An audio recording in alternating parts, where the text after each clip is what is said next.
This is my wobbly week's end dance. I'm doing a wobbly week's end dance. Wobbly week's end because it's been a crazy week. What's up, Ryan What's up, Boyles? Graeme Noseworthy? What's So up, man?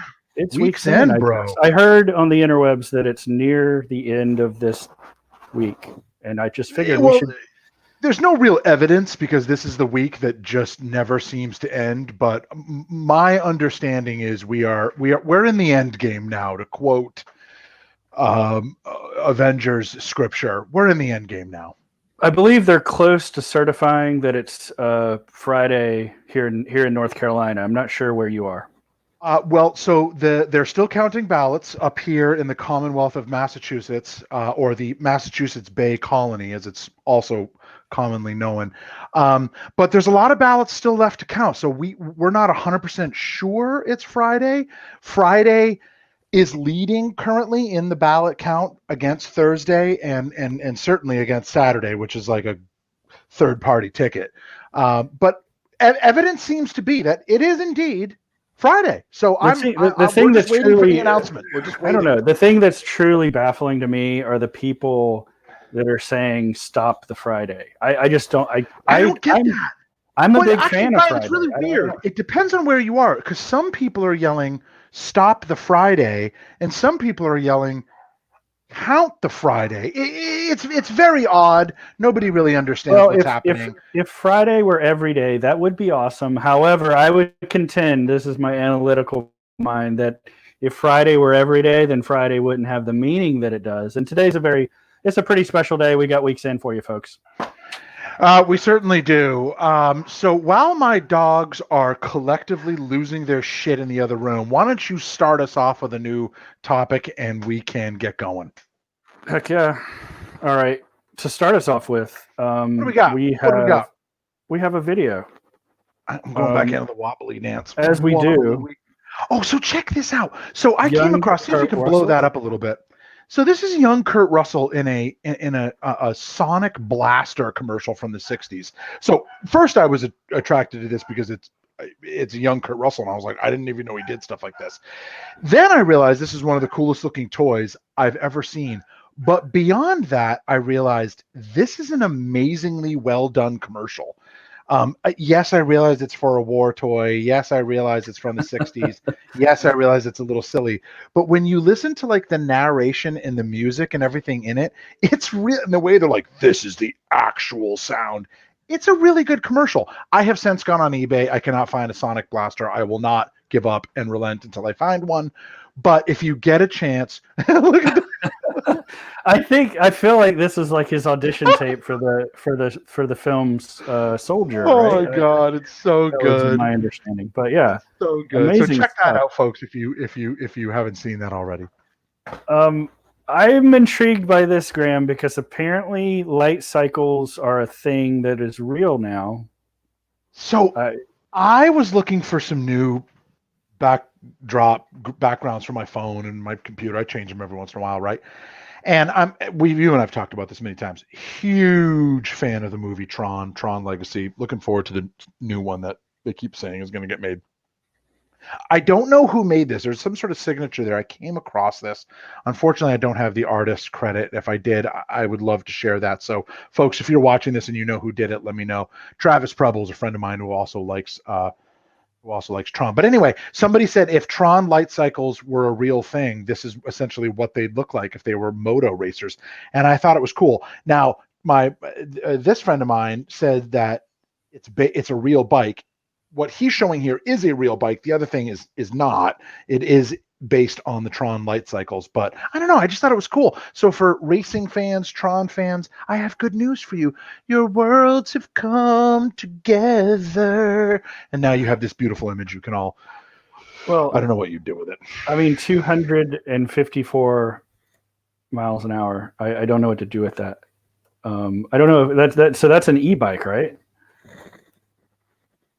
Well, it's a light cycle from the movie Tron. Oh, right. Oh, so it's not electricity. It's pure light. It's what some people in the 80s would call lasers. All right. You know what? Now you're just upsetting me. Just move on. I Get know. it. I have a You don't know your Tron stuff as well as you should. Speaking of e-bikes, I have kind of a shout out I wanted to give today. Here's a nice. Oh boy, I tell you what. The internet, the interwebs, the interwebs are weird. God. Oh no! Did you break it? What happened? I think I did break it. I'm trying to log into Instagram, folks. Bear with me because they're asking me for a security code, of course. Oh, of course. It's 1, 2, 3, 4, 5. It's the same combination as your luggage. Good. All right. So, oh my God, internet. Here it comes. Do do do do do do do. Oh, I'm doing a wave over here while you're waiting for your internet waves to. Here it comes. All right, so Jerry Business, if you don't know him, he's this fantastic artist who does tiny toy photography. So if you look at his Instagram, it's just full of really cool scenes. And he was one of the artists that our team worked with on this virtual event series called The Block Party, which was all about artists, and here he is in the Safeway, interpreting blockchain technology through art. And so we did this whole virtual series thing. The last episode just wrapped a couple of weeks ago, and we're actually planning a live stream with all the artists to talk with folks soon. But here's the e-bike tie-in. Jeremy had an accident this week, and so I just wanted to. He actually had an accident and has been in the hospital, fairly major accident on an e-bike, and I just wanted to give him a shout out with words of encouragement. As he look at that list of injuries, man. My God! Check this out. This is what he did from his hospital bed. So he's good natured about it. We got a report on the food situation. He's got some killer ink.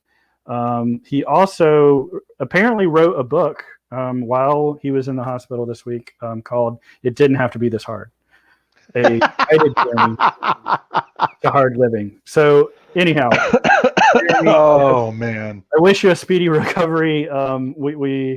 We are rooting for you, and thanks for sharing. Thanks for sharing your story with us. Good luck, Jerry Biz. I know, right? Okay, so we said this has been a week, right? And I wanted to give everybody a little perspective here. We talk about space and the space programs and all of the launches a lot here on the show. I found this really interesting GIF this week that is essentially showing, a time lapse rotation of all the planets out to Jupiter. And so on the outer ring there, that's Jupiter, proportionally, roughly in its orbit. And the dots, that's the asteroids that it's pulling along. And so, this person that posted it was saying, keep it into perspective that maybe one of the reasons that Earth has got life and is fairly protected is because we don't have these asteroids flinging, straight at our home planet, because Jupiter's keeping them in tow there. I have a science question for you, Ryan. Sure, if Jupiter plays asteroids, does it also play Missile Command? Well, I believe that's the role. That's what the Space Force is going to do, right? Because if we go past Mars, absolutely. Then it's going to get. You'll see here, if you get past Mars orbit, things get fairly dicey pretty quick with the red band of asteroids. Yeah, you don't want to do that. You don't want to do that. It's going to be Elon Musk wants to do that. We're going to need more than a hyper megatube. We're going to need some lasers or something. Yeah, I like that. I like where you're going with this. What's next? Next, we've got a seated. Now, look, folks. Arcade table. Sorry. If any of you are a fan in any way, shape, or form of old school arcades, or even new school arcade, any school arcade, at some point you must have come across Outrun. Now, I am a big fan of Arcade 1-Up. I have my Star Wars machine is right there, which I built with my son. Thank you. And I loved Outrun when I used to go to the Dream Machine arcade in Hadley, Massachusetts when I was younger. I found it at a few different arcades since then. Every once in a while you come across it. I think it was pretty well produced. But just a really fun game. I loved the old school music. It was just kind of a silly game. You're driving this Ferrari, terrassing around the beach. And so I was excited to see that Arcade 1-Up made a sit-down home version of it. And I don't know about you, but if I had the room, which I do not, as you can see, I am jammed with all my stuff in here, I would probably get if they had a stand-up outrun, I'd buy it. But the sit-down one is super cool, dude. I like this. I like this in theory. It looks very uncomfortable. It does not look like you're sitting in a Lamborghini. So I have to agree with that. So they based it. The ones that I used to play had like a really cool seat, and you could adjust it. That one, not so much. So I don't know if somebody who is impressively built and gigantic and awesome like you and I are would fit into that, so we'll just go with that. Don't look from here down, right? But I don't know. I'm just excited to see them making it, because I don't know if you remember Outrun, but I loved Outrun. All right, what's next? What's next? I think next we want to talk about we want to go back and Halloween. I know we had a show last week where we wore some costumes on the show and we had a bit of fun, but we wanted to talk about our Saturday night, right? Yeah. So talk to me about this. One of the things that I've talked about this before as well, is I on Monday nights, I have a game night with my friend Gavin Morris, who I went to high school with. He's at G7 Morris on Twitter, and Barnaby and Kevin, who are also friends of mine, and the four of us get together and we play Ghost Recon, other games as well. But Ubisoft, who doesn't ever seem to notice us, even though we tweet at them every week and share really cool photographs. Anyway, point is, we pick a different theme every week, and we change all of our outfits based on that. And we do in-game photography. And these are some photographs I got. I was the Swamp Thing, or at least as close as I could get to it, and Gavin was Taserface. But go back to that last shot. Okay, hang on. Go back to that last shot. That's fucking awesome. Look at that photo. Now, this took a lot of effort for us to get this photo. Now, click on that one. That is right as his gun is like, it's like we caught it in the second it was firing. So anyway, we have a lot of fun, and we catch these photos. You'll see all kinds of examples of them. But the main point I want to make here is that every single week we share these, and we're trying to get Ubisoft's attention, and they never care about us, and I'm getting sick of it. Before I go into my rant of the week, Ryan, why don't you talk about this amazing costume you got there? Well, I don't know about amazing, but I decided I was just going to take a little bit of everything that I could find in the bin from the attic and just throw it on. I had my jumpsuit that I had custom made for the racetrack a couple weeks earlier. I threw on the mask, the Plague Doctor mask was a new addition. But then I found these old Wolfman, like werewolf hands, and I figured, hey. And then the blue mohawk, I think it just rounds it out, right? I don't know if you noticed this, though, but I'm really proud. I think the Tybo has really been paying off with look at that. I've got some impressive definition going on there, and it's really clear. I'm a little concerned about your skin tone color, but other than that, it's very impressive. I mean, let's face it, we haven't been able to get out of the house. My tan leaves a lot to be desired, but my wife was having none of it. The most I could get her to participate in here was throwing on the blue wig, and those are actually and like a pair of boots. That's so this is the geeky tie-in there. Those are moon boots from Napoleon Dynamite, because I went as Napoleon Dynamite. I want to say back in like whenever that was, 2004, 2005. And you guys can share shoe sizes. And apparently. So she figured those would help her, fake pleather, boot thingies would help her stay warm that evening. And that was as much as we could do. But yeah. I love how you're punk rock, Avette, pit crew, Mohawk, Wolfman. That is something. And she's Blue Moon. It's something. She's she's Sailor something. Who knows? Okay. All right. Okay. All right. We just got. I wanted to have a segment. Here, Graeme, called "Who Are You Wearing?" Because we put a lot of effort right? Oh, okay. Into these wonderful, wonderful, geeky weekenders uniforms, right? We do. And We do. I just wanted to give us an opportunity here to talk about who are we wearing. So I've got the Pulp Fiction Star Wars mashup. Say what again? Nice. And I I have the pulled this Transformers one. Tron mashup Prime. There we go. Look at us, simpatico. We both got mashup shirts today. So awesome, awesome stuff. I could have gone with Cobra Kai, but I think it's time of the show that we're going into the rant of the week.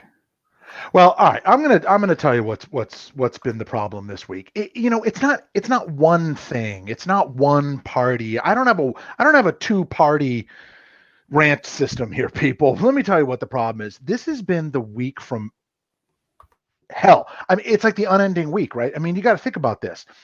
Do you realize Tuesday was only a few days ago? Is it just me, or does it feel like it was 6 months ago?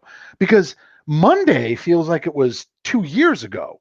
And I remember Tuesday. Tuesday was a long day. I'm a poll worker here in Massachusetts, and it was just like, oh my God, by the end of the day, I just wanted to run and scream and hide and cry.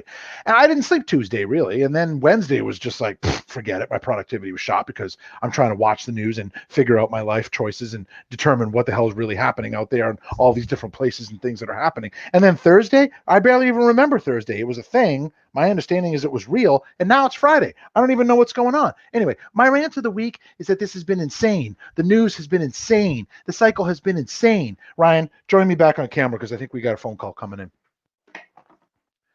All right, Ryan, are you ready? I don't know if you've been looking, but history is about to be made. Are you ready? We're gonna make history together here on Week's End, folks. I'm taking a call. This is a moment for anyone who's watching. You will remember this moment for the rest of your lives. Yep. Hold on one second. So Ryan, I'm just going to move this off my. Gary, how's it going, buddy? So Ryan, I'm on with Week's End superfan Gary. Okay, you're conceding the election. Okay, hold on. As you know, he ran for president on a Week's End platform. Yep. And he is conceding the elections. Folks, you heard it here first. Gary, our Week's End superfan, has conceded the election to Joe Biden. And that's it. So I guess Gary is out. We thought Gary would win. I mean, I certainly did. And Gary is out. That was it, folks. History is you just witnessed history making. Ryan, are you impressed? I'm impressed. Oh well, it was unexpected for sure. I mean, I thought Gary had a real. I thought he had a real shot at this time, but I did too. I did too. Apparently, he got like 2 votes. Oh boy! All right. Well, are you ready for the lightning round? I'm ready for the lightning round. Let's go. Let's go. Lightning round. So I just wanted to say first and foremost, count every vote, everybody. Hello, Lady Liberty. I know this is like painful, and but I just wanted to remind everybody. Fun fact: if you are older than the age of 20, there was another election in your lifetime where we didn't know the results until December 12th. So right. I feel like we're in this instant gratification mode, what with social media and your phones and everything. But let's just let folks, get the job done. There was a historic turnout. There's a lot of mail-in ballots to count, and they're all perfectly legal. So let's just keep that in mind, folks. Yeah. I have a lightning round item. I think everybody could benefit from some music. This land is your land. I don't know how you feel about that song. This land was my land. It's for Week's End, and I love to sing it. Yeah. So check it out, everybody. There's been a couple of good covers of that. The Avits did it. They released a video last week, and Dan Zlotnick, who's a great great musician in his own right. He's got a version of it out there from May. So it just feels like we need some coming together music, I think. What do you got for lightning round for your end? Anything, Graeme? I don't think so, bro. I think you went through it. I think we just want to watch history get made today, hopefully today, or whenever. So is there any breaking news on the interwebs that we should know about? No, it is. The Gary conceding the election is exploding all across Twitter. It's now the number 1 trending Twitter worldwide. Gary conceding the election. Other than that, we're just waiting to see what's I don't think there's anything really big going on today. Probably nothing No. really, nothing really to think about. I got a fancy new helmet. I don't know. That's my lightning round. You just got to keep hitting refresh, folks. Here's a pro tip: if you hit refresh, if you get kind of like a 2-finger action going like this, it goes faster. F5. If you've seen the famous GIF with Jim Carrey in it, where he's doing the typing thing, that method it works, folks. It's science. It's science. Well, Ryan, this has been fun. Thank you for another exciting episode of Week's End. This is our 20-minute episode. We're getting better and better, folks. We're trying to get better at our pacing. We're going to be doing crowdsourced topics soon. We're also going to have some guests. We're going to have some guests. We're going to change it up. We had a good time with Eric Lamb a couple of weeks ago, and we're going to do more of that. Some surprise guests, some folks you know, some friends of ours. Yep. Actually, next week our guest is going to be Ryan Boyles, and the week after that, we're going to have Graeme Noseworthy on. Oh, really? We managed to book John Noseworthy? That's amazing. Yes, John. Okay. Yes. All right, great. We'll look forward to that, folks. Thanks for watching today, and peace and love. Have a great weekend. We'll see you soon. Yeah, going back into my waggle dance. Wobble, waggle.